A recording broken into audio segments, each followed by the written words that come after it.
La rencontre de Varsovie, Valéry Giscard d'Estaing propose un sommet mondial en 81. 6 ans de septennat, le chef de l'État à Saxonsion, en Lorraine. Carte sur table à 20h30, André Bergeron, Edmond Maire, Georges Ségui.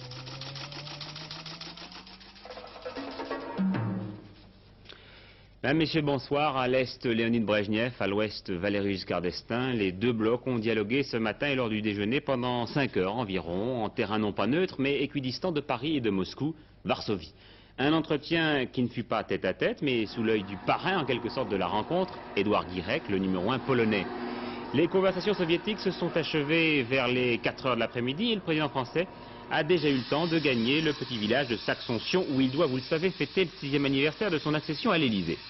Giscard, Brejnev, deux hommes apparemment satisfaits, la réunion a atteint son but, a dit le premier, avoir une explication au plus haut niveau sur la cause des tensions dans le monde. Mais pour autant, les positions des deux pays sur l'Afghanistan restent diamétralement opposées. Et Valéry Giscard d'Estaing a proposé à son interlocuteur la réunion d'un sommet des principales puissances mondiales l'année prochaine. Nous l'écoutons.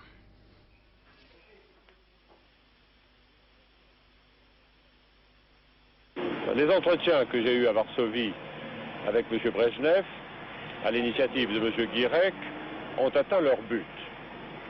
Leur but était de permettre pour la première fois depuis le début de cette année d'avoir une explication au plus haut niveau sur l'évolution de la situation internationale et la manière de réduire les tensions qui l'affectent.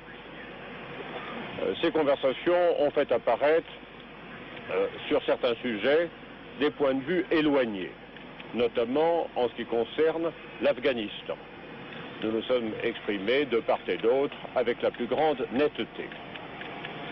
Sur ce sujet, les entretiens ont confirmé le fait qu'il existait une volonté de rechercher une solution politique à ce problème permettant l'évacuation des forces armées soviétiques d'Afghanistan.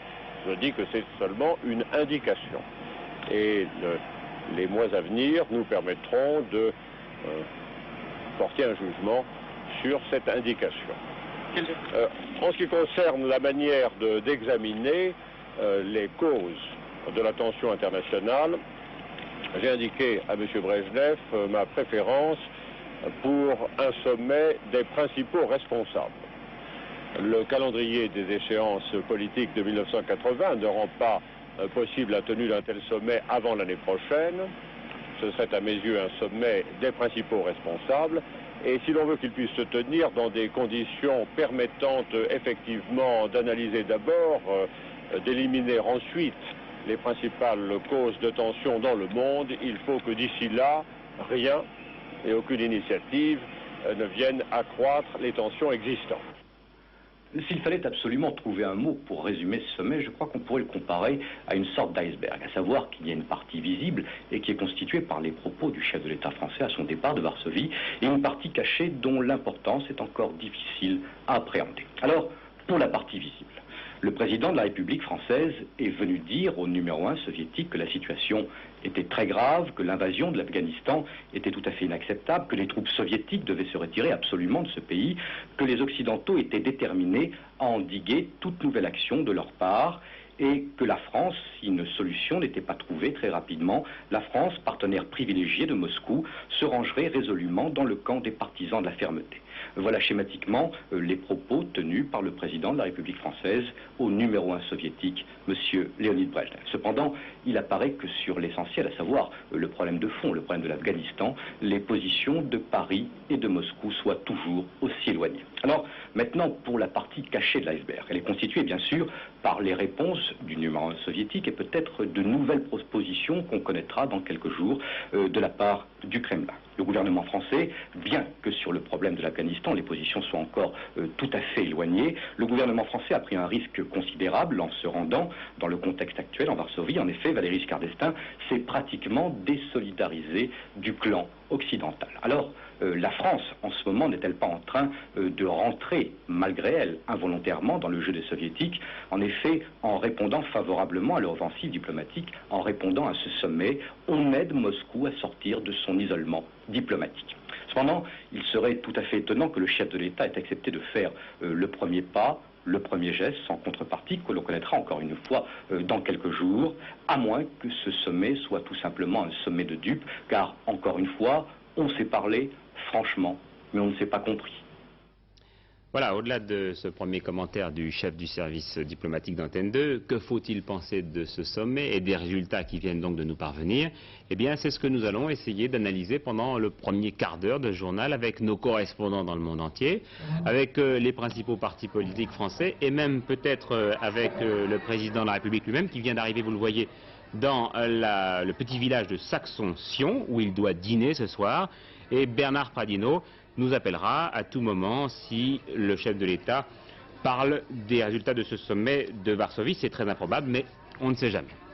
Parlons tout d'abord du fond des choses. C'est évident, même si Paris et Moscou continuent à dialoguer, le point majeur de friction reste toujours, et sans doute pour un bon moment, l'Afghanistan. C'est le 27 décembre dernier que la détente fut sérieusement compromise.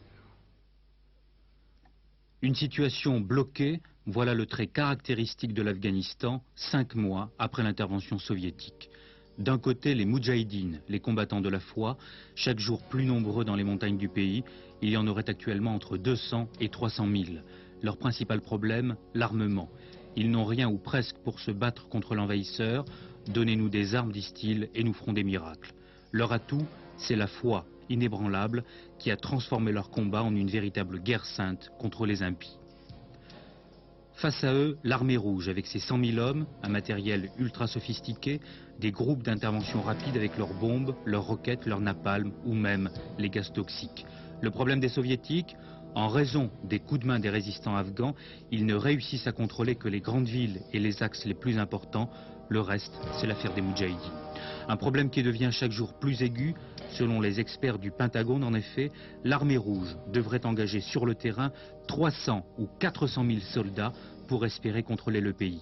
C'est un chiffre clé pour comprendre l'attitude actuelle du Kremlin qui n'a pas réussi jusqu'à présent à écarter en Afghanistan le spectre d'un Vietnam soviétique. Voyons donc maintenant, et d'abord avec Gus, le comportement des grandes capitales, à commencer par Moscou. Première d'entre elles, en effet, l'agence TASS se contente pour le moment de diffuser le communiqué commun franco-soviétique et en l'absence de réaction officielle, c'est une voix dite autorisée que nous allons entendre, celle de Valentin Zorin, commentateur politique à la télévision soviétique. Georges Bortoli lui a demandé l'importance qu'il attachait à cette rencontre de Varsovie. Мне думается, что это событие из тех, которые входят потом в учебники истории. Что вы ожидаете от такой встречи? Qu'est-ce que vous attendez d'une telle rencontre? Старинная пословица говорит о том, что путь в 1000 миль начинается с первого шага. Мне кажется, что эта встреча может положить начало очень важному процессу восстановления прерванного диалога между Востоком и Западом. И примечательно, что именно Франция сделала этот первый шаг среди стран Запада. Франция показала, что она не хочет находиться в том стаде, пастухом которого является господин Картер.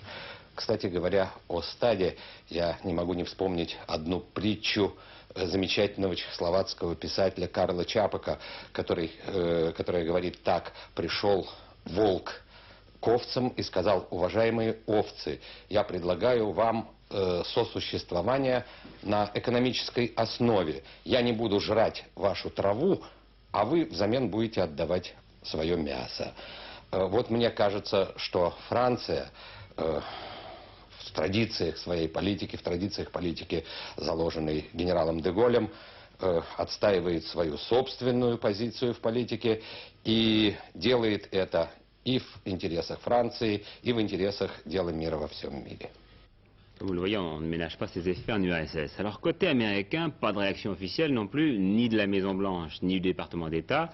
Il n'est pas difficile pourtant de deviner l'agacement des dirigeants américains. Dès ce matin, la presse américaine donnait le ton. Le jugement maintenant d'un observateur, Stanley Hoffman. Les Américains, encore une fois, ont l'impression que les Européens, sans avoir fait beaucoup de propositions positives, ont surtout dit non à toutes les mesures que suggéraient les Américains. Mais est-ce que ce souci d'indépendance européen n'agace pas un petit peu Washington, tout simplement? Certainement, mais ça ce n'est pas nouveau, n'est-ce pas? Il y a déjà longtemps que ça se produit.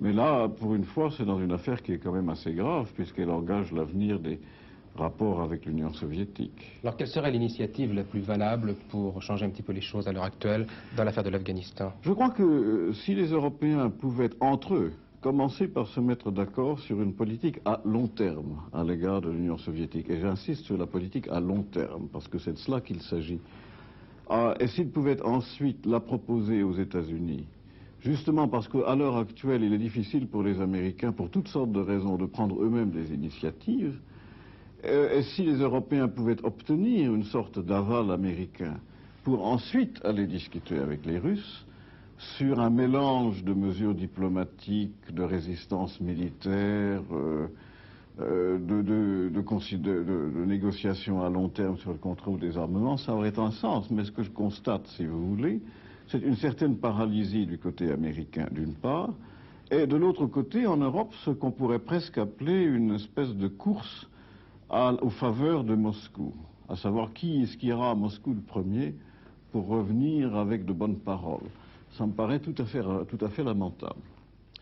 La presse américaine est assez dure, je vous le disais, la presse anglaise également, et dans une moindre mesure la presse ouest-allemande. En revanche, le gouvernement de Bonn a eu des mots très encourageants pour le principe même de cette rencontre, Michel Meyer. Oui, je vous confirme, Patrick, réaction officielle positive, voire très positive. Le gouvernement allemand, je cite, salue et soutient l'initiative de Valéry Giscard d'Estaing, même si la première réaction a été de considérer, dans un pays où on s'était habitué à ce que Helmut Schmidt ait précisément le premier rôle par sa première rencontre avec Léonid Brejnev en juillet, à ce que, en quelque sorte, le président français ravisse la vedette à son ami Helmut Schmidt. On trouve quand même les Français un peu cachotiers dans leur préparation de ce sommet. Oui, je crois que le culte du secret qui nous a caractérisés dans cette affaire ne plaît pas forcément, surtout au niveau de la presse et de l'opinion publique, dans un pays où, par exemple, le comité olympique allemand a diffusé ses débats en direct à la télévision sur la question de participation aux Jeux olympiques de Moscou. Je crois qu'on nous a trouvé dans cette affaire un peu florentins. On dit quand même, d'une façon générale, que c'est plutôt bon pour Moscou, pour l'ensemble de la détente Est-Ouest. Écoutez, on considère d'une façon générale que toute occasion de dialogue à l'heure actuelle doit être utilisée entre l'Est et l'Ouest, même et surtout si ce sont les Européens qui se mettent à l'œuvre. Et c'est dans cet esprit que Schmitt avait d'ailleurs accepté d'aller à Moscou. Dans le même contexte, on considère donc que le pas français fait par Valéry Giscard d'Estaing à travers sa rencontre avec Léonid Brejnev, eh bien c'est un pas dans la bonne direction. Un pas qui succède à d'autres pas qui ont eu lieu à Belgrade avec des contacts que vous connaissez, à Vienne, et avant un autre pas qui sera fait également dans la bonne direction par Helmut Schmidt en juillet à Moscou, car il ira à Moscou, et pas dans la bonne direction signifie fin de cette espèce de silence qu'il y a eu depuis plusieurs semaines, voire plusieurs mois, silence inquiétant et dangereux entre l'Est et l'Ouest. Merci Michel. Et pour finir avec ce tour des capitales, il convient d'ajouter Islamabad, où l'on a beaucoup attaqué durant la conférence islamique et l'URSS et les États-Unis, et où l'on a commenté les propos de Mme Gandhi, qui dit avoir amorcé un règlement négocié du problème afghan. Pas d'autres précisions pour l'instant sur cette initiative indienne. Les réactions françaises maintenant, à commencer par celle du Parti communiste à son plus haut niveau. Georges Marchais s'en prend tout d'abord à tous ceux qui ont pu évoquer le souvenir de Munich ou de Montoire. Nous l'écoutons. Je suis surpris d'entendre parler de Munich. Qu'est-ce que c'était Munich? C'était la capitulation devant Hitler. Et une capitulation qui a conduit à la guerre. De quoi s'agit-il avec la réunion de Varsovie? Il s'agit de dialoguer, de discuter sur des problèmes touchant à la paix, au désarmement, à la coexistence pacifique. Et qu'est-ce qui est au bout du chemin? La guerre ou la paix? Cela dit, Georges Marchais garde les yeux ouverts sur la suite des opérations et se défie de ce qu'il a appelé la duplicité du chef de l'État. D'une manière générale, il a dénoncé, je le cite, le totalitarisme et l'autoritarisme insidieux de l'État Giscard. Et il a présenté à la presse un document que j'ai là sur les 200 noms qui forment donc à ses yeux l'État Giscard. Il faisait là le point sur les travaux du comité pour la défense des droits de l'homme et de la liberté qu'il a créé il y a 3 mois. Côté RPR maintenant, Bernard Ponce n'est pas contre ce genre de rencontre s'il s'agit d'aller tenir un langage ferme aux soviétiques, mais il ne voit pas trop où est l'avantage de la France. Nous l'écoutons répondre aux questions de Daniel Brem. Je ne vois pas très bien quel peut être l'avantage de ce genre de réunion, si ce n'est, et je vais terminer là-dessus, un avantage diplomatique pour l'Union soviétique de sortir de cette espèce de quarantaine dans laquelle elle avait été placée depuis l'agression militaire contre l'Afghanistan et de démontrer qu'à l'intérieur du camp occidental et plus particulièrement à l'intérieur des partenaires de l'Europe, une brèche nouvelle existait de manière à permettre aux soviétiques de retarder l'installation des fusées Pershing sur le territoire européen, car à mon avis c'est le seul avantage qui va être tiré de cette rencontre au sommet par la diplomatie soviétique. Voilà, toujours dans la majorité l'UDF avec Michel Pinton. C'est une rencontre nécessaire, a dit donc le délégué général de l'UDF. Elle s'inscrit dans le droit fil de l'action diplomatique de la France depuis 20 ans. Le Parti socialiste avec maintenant en direct avec nous Niolène Jospin. Est-ce qu'il fallait y aller à Varsovie, Niolène Jospin? Écoutez, nous ne sommes pas contre des rencontres entre chefs d'État lorsqu'il s'agit de la détente. Nous sommes en même temps dans un monde extrêmement grave et sérieux. Et donc ces rencontres doivent être préparées sérieusement. Est-ce qu'il vous paraît que le résultat soit suffisamment solide à vos yeux? Elles doivent être préparées sérieusement et elles doivent aboutir à des résultats sérieux. Fallait-il se rencontrer à Varsovie avec le président Brejnev pour constater que nous n'étions pas d'accord? Les soviétiques ne le savaient-ils pas? Avons-nous obtenu des garanties, des engagements des soviétiques sur le retrait de leurs troupes d'Afghanistan? Une amorce de discussion possible sur le problème des armes nucléaires en Europe? Des propositions en ce qui concerne la tenue d'une conférence sur la sécurité à Madrid, notamment des engagements en ce qui concerne les droits de l'homme. C'est ces questions concrètes qui nous permettront en réalité d'apprécier l'importance de cette rencontre. Car nous dire qu'il y aura une rencontre de chefs d'État en 81, c'est un peu loin. Qu'est-ce qu'il se sera passé depuis d'ici 81? Nous nous le demandons et nous espérons qu'on nous informera au moins, nous les responsables politiques du pays, avant cette date. Alors justement, est-ce que vous aimeriez que le président de la République convoque les différents partis, parmi lesquels le Parti socialiste, à son retour de Varsovie? La politique du président de la République est une politique du secret. Il a court-circuité le Quai d'Orsay pour monter cette opération et il a utilisé M. Poniatowski, curieux conseiller d'ailleurs, compte tenu du contexte. Alors, c'est à lui de savoir s'il veut informer les organes représentatifs du pays, Parlement, gouvernement et forces politiques. Nous n'avons pas, nous, à prendre d'initiative dans cette affaire. Est-ce que, Lionel Jospin, je peux remarquer que vous n'êtes pas comme Jean-Pierre Cotte, vous ne désapprouvez pas le principe de ce voyage à Varsovie, mais qu'en revanche, vous ne savez pas trop si c'est tout bon pour Brejnev ou tout bon pour la France? Écoutez, vous, observateur politique, vous le savez. J'ai entendu M. Giscard d'Estaing nous dire que l'essentiel avait été d'affirmer qu'on n'était pas d'accord. Pour justifier un voyage, ça m'a paru pour le moment un peu court.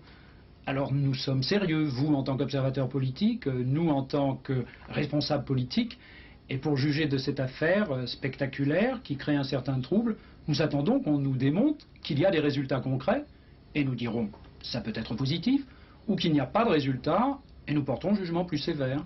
Merci. Ça me paraît une démarche réaliste. Merci Lionel Jospin pour cette première réaction donc à chaud. Je pense que nous avons fait là le tour des principales réactions tout de suite après l'événement. Nous aurions tort pour autant de ne pas relier ce sommet au dossier Jeux Olympiques. Deux nouvelles pièces en effet aujourd'hui. Les oui du comité olympique autrichien et suédois et le non du gouvernement italien. Alors tout de suite le point avec Daniel Casal.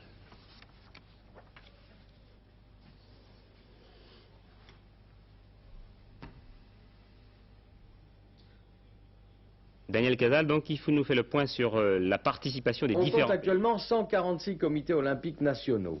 Avant l'intervention de l'armée rouge en Afghanistan, Moscou avait révélé que 110 pays avaient l'intention de participer aux Jeux olympiques.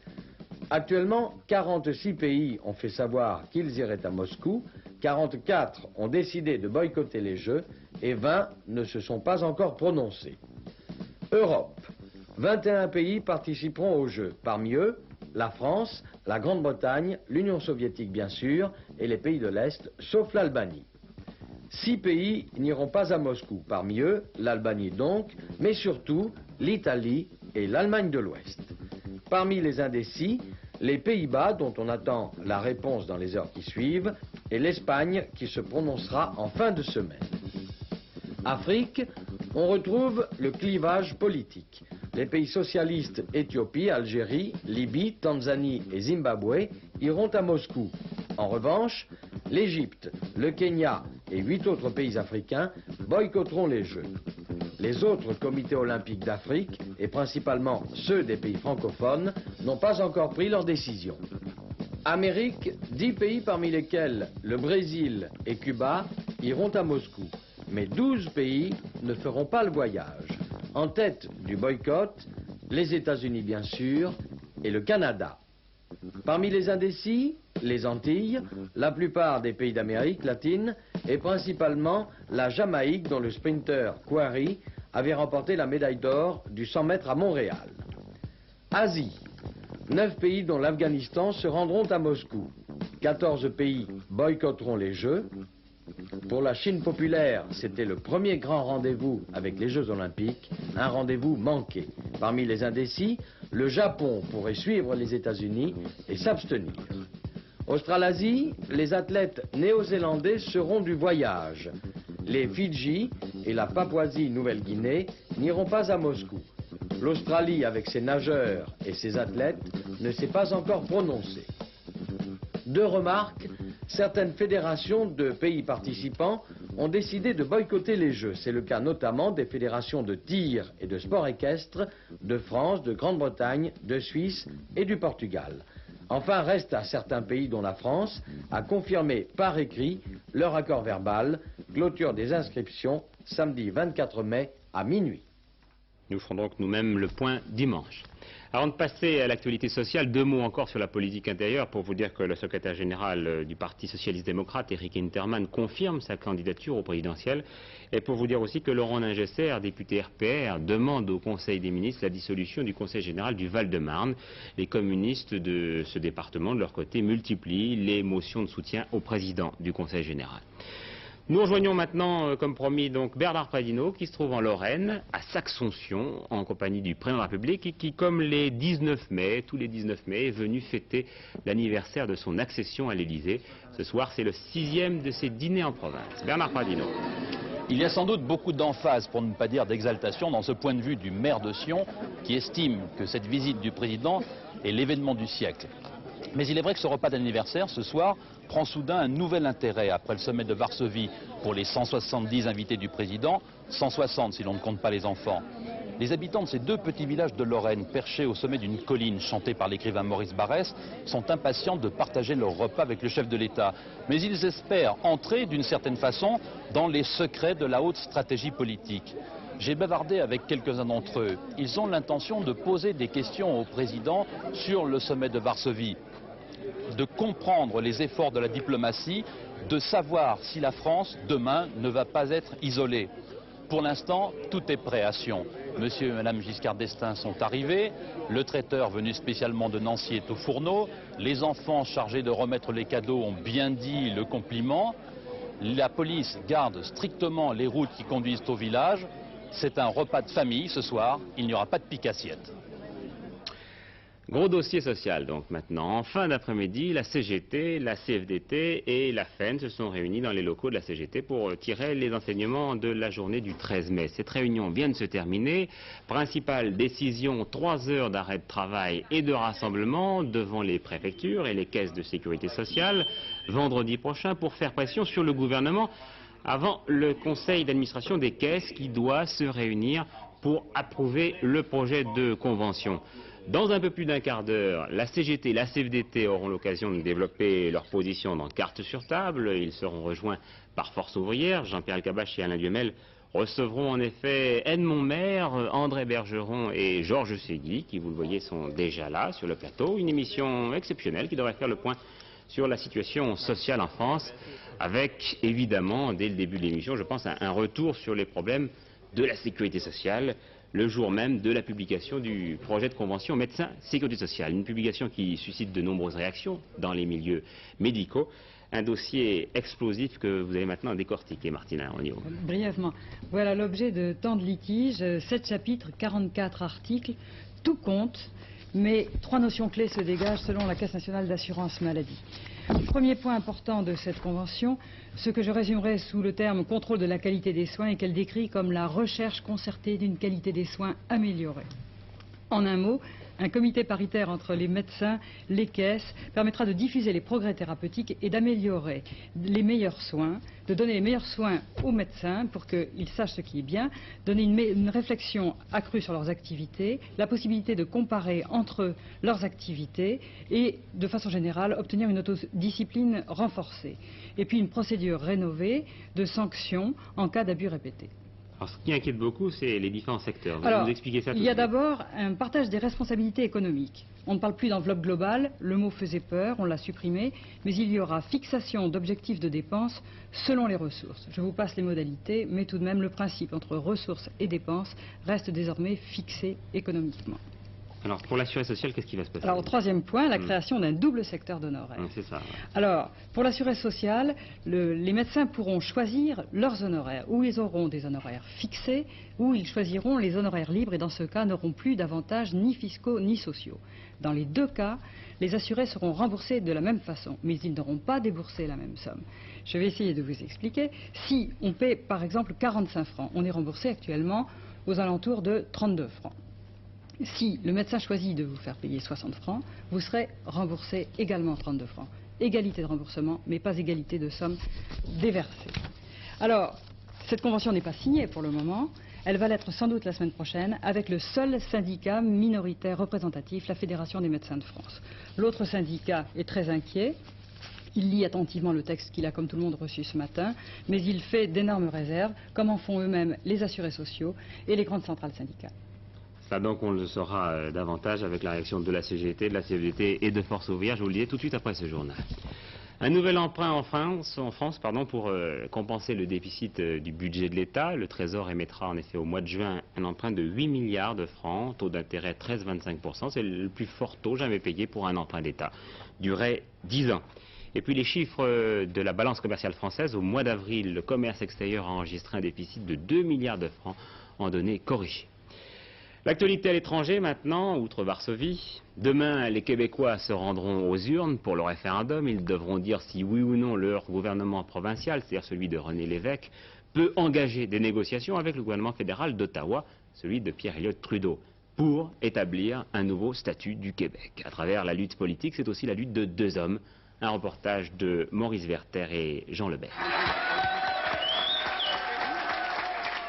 René Lévesque, Premier ministre de la province du Québec, l'une des 10 provinces du Canada, est-il sur le chemin de la gloire ou bien les dernières stations d'un chemin de croix? Une certaine fatigue, une certaine hésitation, un doute donnent à penser qu'il a joué et qu'il est sur le point de perdre son pari, conduire le Québec, un des États fédérés du Canada, à la souveraineté, pour ne pas dire à l'indépendance. Là, on semble avoir une sorte de mer dans la décision. Mais en dépit de tous les assauts du régime, y compris de Trudeau lui-même, j'ai l'impression qu'il y a des chances qu'on ait le cap des 50%, ce qui voudrait dire une majorité assez impressionnante du Québec français. À se fier aux apparences, son adversaire irréductible, Pierre Elliott Trudeau, québécois lui aussi, mais Premier ministre de la Fédération canadienne, qui veut que le Québec reste canadien, Trudeau paraît sur le point de l'emporter. À entendre ses partisans, qui vont voter non, hurler leur passion pour Trudeau, on se croit revenu au plus beau jour de la Trudeau-manie, il y a 10 ans, lorsque le cœur de tous les Canadiens ne battait que pour Trudeau.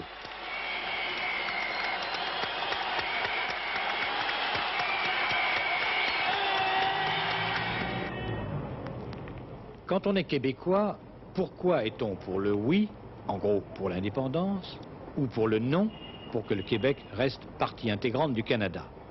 Il y a les raisons raisonnantes des intellectuels et les raisons du cœur des autres, celles qu'on recueille dans les meetings du oui et du non. Nous avons, nous Québécois, une relation avec nos concitoyens canadiens déjà depuis longtemps. On veut la transformer, mais le PQ veut la remplacer. C'est exactement ce que nous avons devant nous et c'est pourquoi je choisis, au moment où je vous parle, de faire un choix en faveur du Québec et du Canada et du Québec à l'intérieur du Canada. Je suis canadienne avant tout.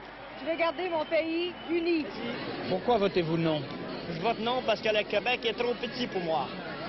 Je suis pour le oui parce que c'est une question de trait. C'est que lorsqu'on a vu ses parents travailler pour des patrons anglais, toujours dans la langue anglaise, à un moment donné, on veut faire du changement, on veut vivre, mais à partir de ses racines. À quelques jours, à quelques heures du moment décisif, malgré les apparences, les partisans du oui sont de plus en plus inquiets. Ils commencent à reprocher à l'évêque d'avoir posé une question ambiguë, pas nette. Au lieu de demander franchement et simplement, voulez-vous, oui ou non, l'indépendance du Québec? Un petit non à une question floue serait plus humiliant, disent-ils, qu'un grand non à une question nette. Et l'arithmétique s'en mêle, car ici au Québec, il y a 20% d'électeurs qui ne parlent pas français. Ils parlent anglais pour la plupart, comme ici à Westmount, et qui, bien naturellement, vont voter non. Donc, au départ, les dés sont déjà pipés contre le oui, car parmi les 80% de Québécois qui restent et qui parlent français, une majorité simple ne suffirait pas, naturellement. Il faudrait au moins une majorité de 60% pour rétablir l'équilibre. Et les derniers sondages ne vont pas précisément dans ce sens-là. Dans ces conditions, on comprend que l'évêque soit pathétique et Trudeau triomphant. Simplement, là, sans animosité contre personne, sans fermer la porte à quiconque, de voir partout au Québec des Québécois qui retrouvent cette authenticité, cette fraternité aussi, il faut bien le dire, comme j'en avais jamais vu dans 20 ans de ce qu'on appelle l'action politique. Moi, je peux vous dire que je vais être fier jusqu'à la fin de mes jours d'avoir vu ça et d'avoir participé à ça. Lorsque nos enfants, et peut-être si nous avons de la chance, nos petits-enfants nous demanderont dans 20, dans 30 ans, vous étiez là, vous autres, en mai 1980, vous étiez là au moment où le peuple québécois a été invité à se prononcer librement sur son avenir. Vous étiez là au moment où le Québec pouvait exercer l'option de rester dans le Canada ou d'en sortir. Qu'est-ce que vous avez fait en mai 1940? Non, c'est ça qu'on a répondu. On est tous nègres face au pouvoir. Ah, j'allais oublier. C'est au Québec que la tradition de la chanson politique est la plus vivace, que ce soit pour le oui ou pour le non.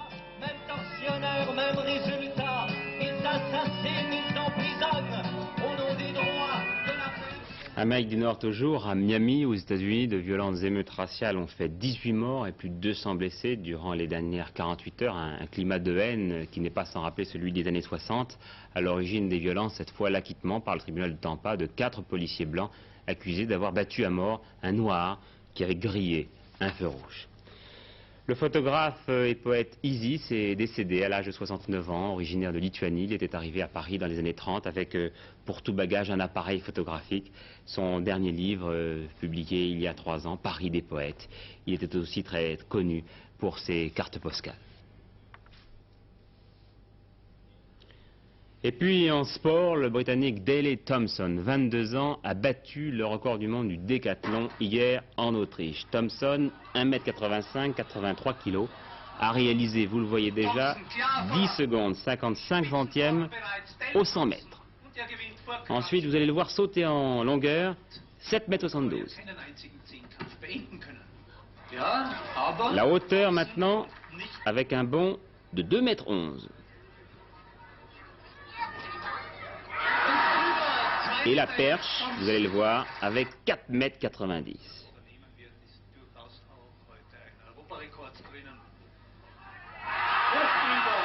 Et puis la dernière épreuve de ce décathlon était le 1500 mètres. Pour battre le record du monde, il devait réaliser moins de 4 minutes 26. Il a réussi 4 minutes 25, 49 centièmes, battant ainsi donc le record du décathlon de 5 points, 8622 points contre 8617 à l'américain Jenner.